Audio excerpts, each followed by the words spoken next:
इस शिवलिंग का स्मरण हम करेंगे। बीच में जो एक मोटी सी लाइन होती है इसको अशोक सुंदरी कहते हैं। सब लोग दर्शन करें, जम के बोलो जरा, करें। अशोक सुंदरी की जगह जहां पूरी हो जाती है उसके बीच में शिवलिंग और उसके बीच में थोड़ी सी जगह खाली आती है। करें दर्शन, समझना जरा बहुत अच्छे से। जैसे ये अशोक सुंदरी की जगह है, हम निवेदन करेंगे आस्था चैनल वालों से भी और एलईडी वाले भी, जिन जिनको एलईडी पर आप दर्शन करा रहे हैं वो पूरी तरह से कराएं। गणेश जी का स्थान, षडानंद कार्तिकेय का स्थान, अशोक सुंदरी का स्थान बीच में। अशोक सुंदरी का जो स्थान पूरा हो जाता है वहां से लेकर शिवलिंग के बीच में खाली जगह आती है। करें दर्शन आप लोगों ने, खाली जगह आती है। उस खाली स्थान की जो महत्वता है, ये जो अशोक सुंदरी से लेकर बीच में जो जगह है, ये भगवान शंकर की जो धर्म पत्नी है माता पार्वती, उनकी जो योगनियां है 64 योगनी, उनकी जो शक्ति पीठें हैं, उनकी जो सिद्धता है, उनकी जो सिद्धियां हैं, ये अशोक सुंदरी से शंकर के शिवलिंग के बीच में जो खाली जगह होती है, इस स्थान पर 64 योगनियां, देवियां, अष्ट सिद्धियां, नवनिधियां सब इस स्थान पर रहती है। इसलिए हमारे यहाँ शिव महापुराण की कथा कहती है, पूर्ण पूजन के बाद अगर कोई नारी, कोई पुरुष, कोई बच्चा, कोई बुजुर्ग अपने मन की बात का स्मरण इस जगह पर हाथ को रखकर, जैसे किसी के हृदय पर हाथ रखते हैं तो दिल धड़कता हुआ स्मरण होता है, उसी तरह यहाँ स्पर्श करेंगे और स्पर्श कर कर जब अपने मन की बात करते हैं तो देवाधिदेव महादेव नंदी के साथ आकर प्रदोष के दिन कार्य की सिद्धता पूर्ण करते हैं। उस स्थान की मूलता होती है, वो स्थान समझ में आएगी ना जगह? अरे बोलो तो जम के, नहीं समझ में आई हो तो एक बार फिर वापिस समझ लीजिए, फिर समझ। स्थान देखिएगा, अपने को भगवान की कृपा से यहाँ नागपुर में शंकर जी का शिवलिंग कोई ने कागज का बनाकर यहाँ जो भेजा, ये काम बाबा की कृपा से आप लोगों के स्मरण के लिए आया। देखिए जरा, गणेश जी का स्थान, कार्तिकेय जी का स्थान, बीच में ये आ गई अशोक सुंदरी की मोटी सी लाइन।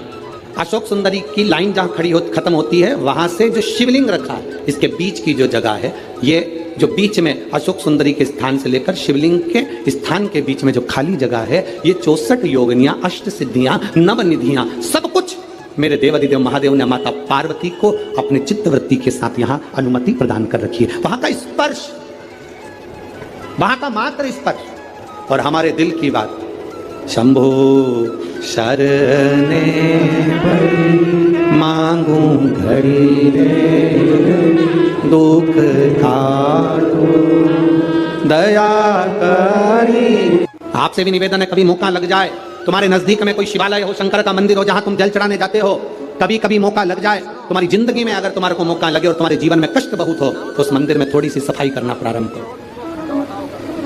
थोड़ा निर्माल्य लेकर उसका विसर्जन, जल में नहीं, कहीं खड्डा खोद कर निर्माल्य को डालना प्रारंभ करो। नदी, तालाब, बावड़ी, कुआं, इसको स्वच्छ करो।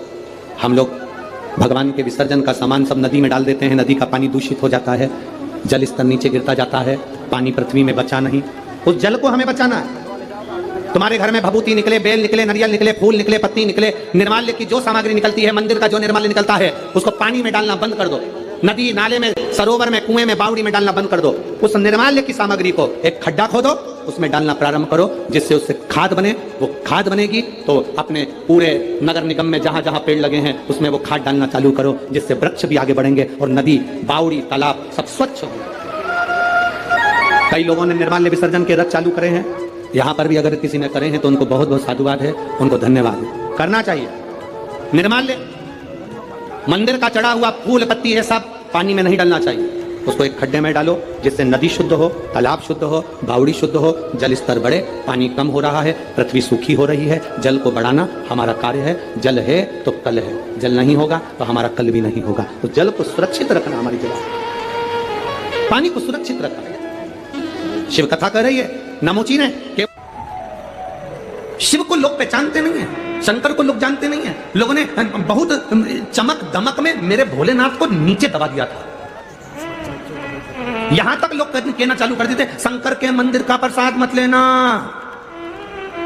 कई कोटा में भी बहुत सारे ऐसे रहते होंगे जो भगवान शंकर के मंदिर में पांव रखना पसंद नहीं करते। वो कहते हैं हम मंदिर नहीं जाते शिव जी के, हम शंकर का प्रसाद नहीं लेते, हम इस पंथ के हैं, हम इस धर्म के हैं, हम इसको मानते हैं, हम उसको मानते हैं। उनसे कहना अगर शंकर के मंदिर का प्रसाद लेना पसंद नहीं है तो फिर लिख देना कि शमशान जाना भी पसंद नहीं है। क्योंकि व्यक्ति का आखिरी घर शमशान होता है और उस घर में मेरा देवाधिदेव महादेव होता है, उसके सिवा कोई नहीं।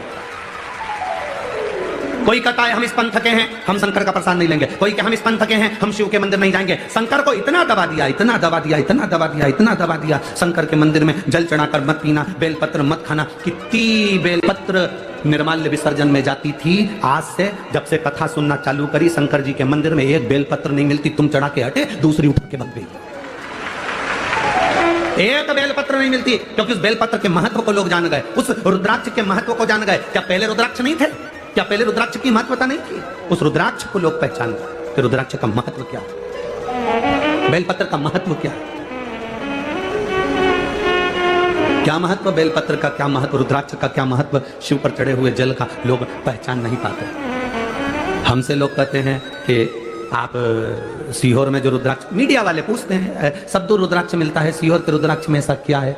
हमने कहा कभी लेकर आना, जब तुम्हारे घर में कोई तकलीफ हो, कष्ट हो, या कोई एग्जाम के लिए जाओ, या कोई तुम्हारे यहाँ किसी चीज के लिए जाओ, तो उस सीहोर का रुद्राक्ष, सीहोर से बाहर हम कभी किसी को देने के लिए नहीं भेजते। सीहोर का रुद्राक्ष केवल सीहोर से ही मिलता है और लाइन लगा कर मिलता है। आप कभी जाना, कंकर शंकर की भूमि पर खड़े होना और खड़े होकर कंकर शंकर की पूजन कर कर एक रुद्राक्ष लेकर आना, और उस रुद्राक्ष को बड़ी से बड़ी बीमारी में भी तांबे के कलश में पानी डालकर उसको गला देना रात भर। सुबह देवाधिदेव महादेव को, कुंद कैश्वर महादेव का नाम लेकर जल चढ़ा देना, उस पानी का आचमन करना प्रारंभ करना। अगर किसी का डायलिसिस भी चल रहा हो तो 2 बूंद पानी भी उसने प्रतिदिन बाबा को चढ़ाकर अगर पिया है तो उसका फल क्या होता है ये उसको मालूम पड़ेगा कि उसका फल क्या है। रुद्राक्ष की संबंध शंकर से नहीं हो, चाहे वो ब्राह्मण हो, चाहे वो क्षत्रिय हो, चाहे वो वैश्य हो, चाहे वो शूद्र हो। संसार में ऐसा कोई ना जन्मा जिसका संबंध भगवान देवाधिदेव महादेव से नहीं है। सबका संबंध मेरे देवाधिदेव महादेव से है। सबका संबंध मेरे बाबा ओगड़दानी से है। सबका संबंध मेरे शिव से है, भगवान देवाधिदेव महादेव से। महाराज, मुझे तेरा ही सहारा मेरे, हमें दूसरे का सहारा नहीं, केवल उसके सहारे पर हम जीते हैं। अच्छा, एक बात आप लोगों से पूछें, कोटा वालों जरा जवाब दोगे क्या?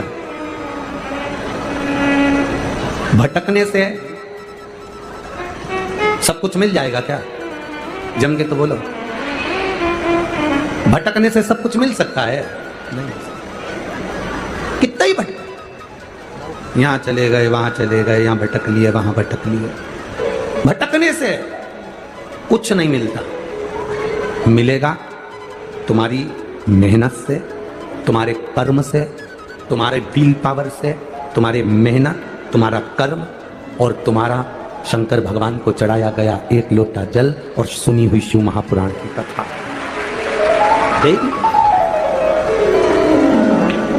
भजन का बल बढ़ाओ, अपनी मेहनत को बढ़ाओ। अरे गुरुजी, हमने वो क्या बोलते हैं उसकी किराना की दुकान डाली थी, चली नहीं, तो फिर हमने किसी से पूछा तो उन्होंने कहा तेरे भाग्य में किराना की दुकान कभी नहीं चलेगी, इसलिए तू दुकान बदल। फिर हमने केमिस्ट की दुकान डाली, चली।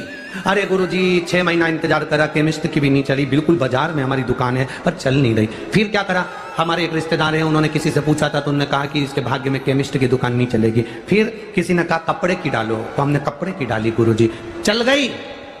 अरे गुरुजी कहाँ चल गई, बाद में बंद करना पड़ी। फिर किसी ने कहा सैनिटरी की दुकान डालो, सैनिटरी आइटम की, तो हमने वो डाली, नहीं चली। अब गुरुजी आप बताओ हम क्या डालें? हमने कहा तुम एक लोटा जल डालो। अब आप बताओ हम क्या डालें? अब कौन समझाए ऐसे व्यक्ति को कि तूने कपड़े की बदल ली, किराने की बदल ली, केमिस्ट की बदल ली, तूने सैनिटरी की बदल ली। हमारा शिव महापुराण की कथा कहती है, एक बार भगवान शंकर ने गणेश जी और कार्तिकेय दोनों से कहा जाओ जाओ, मुझे प्यास लगी है, कुआं खोदो, पानी लेकर आओ, जाओ। देखिए अब ज्ञान कितना प्रबल है शिव महापुराण का। देवाधिदेव